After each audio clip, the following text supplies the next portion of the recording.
The Ural Mountains, February 1959. A group of 9 experienced hikers embarked on an adventure. Their destination, Otorten Mountain, translated as "Don't Go There" in the local Mansi language.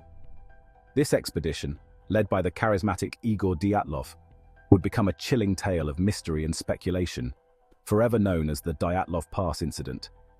What began as a routine trek through the icy wilderness of the Soviet Union transformed into an enduring enigma that continues to baffle investigators and ignite imaginations to this day. The hikers, students, and graduates from the Ural Polytechnic Institute were well prepared for the challenging conditions. They were experienced skiers, familiar with the terrain, and carried adequate supplies for their journey. Their goal was to reach Otorten, a peak shrouded in local folklore and considered sacred by the indigenous Mansi people. The group's journey was meticulously documented in journals and photographs, providing a glimpse into their adventure, at least until their last campsite was discovered. The hikers' disappearance went unnoticed for weeks, the harsh winter conditions delaying any search efforts. It wasn't until their families raised concerns that a rescue mission was launched, hoping to find the group stranded but alive. What the search party found, however, was far more unsettling than anyone could have anticipated. The Dyatlov Pass incident was not a simple case of hikers succumbing to the elements. It was a descent into a chilling mystery that defied easy explanation.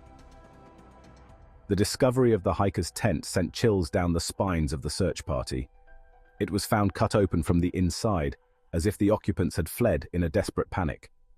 Personal belongings, including shoes and warm clothing, were left behind, suggesting a hasty and unplanned evacuation. This detail immediately raised red flags. Why would experienced hikers abandon their shelter in the middle of a freezing night, ill-equipped to survive the harsh conditions? The scene inside the tent only deepened the mystery. The hikers' belongings were scattered around the campsite, some partially buried in the snow. Footprints leading away from the tent indicated that the group had fled on foot, seemingly in different directions. However, the footprints were made by people either barefoot or wearing only socks, a baffling decision given the sub-zero temperatures. The search party followed the trail of footprints, their unease growing with each passing moment.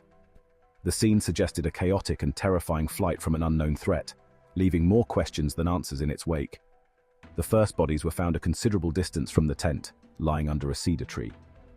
They were partially dressed and showed signs of hypothermia, suggesting they had succumbed to the elements while seeking shelter. But as more bodies were recovered in the following weeks and months, a more disturbing picture began to emerge. The injuries sustained by some of the hikers were inconsistent with a simple case of hypothermia or a fall. The Dyatlov Pass incident was quickly escalating from a tragic accident to a perplexing enigma.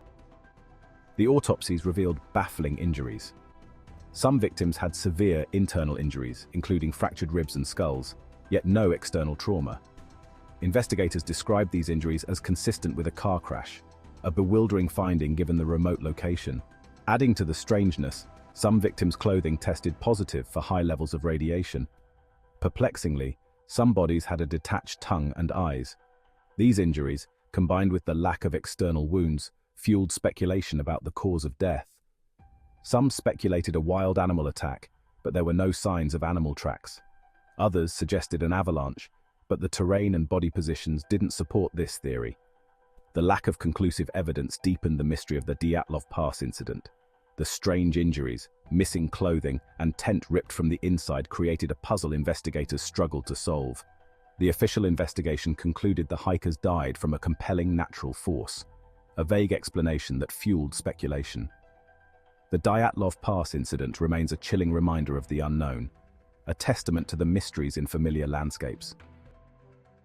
The lack of a definitive explanation for what happened has spawned countless theories over the decades. Some explanations focus on natural phenomena. One theory suggests that a rare weather phenomenon known as infrasound could have been responsible. Infrasound, a low-frequency sound wave undetectable to the human ear, can cause feelings of panic and disorientation. It's possible that infrasound generated by wind patterns over the mountain could have induced a state of terror in the hikers. Another theory proposes that the hikers were victims of a katabatic wind, a powerful and unpredictable wind that can rush down mountainsides. Such a wind could explain the severe injuries sustained by some of the hikers. Other theories venture into the realm of the paranormal and the unexplained. Some believe the hikers stumbled upon a secret military testing ground.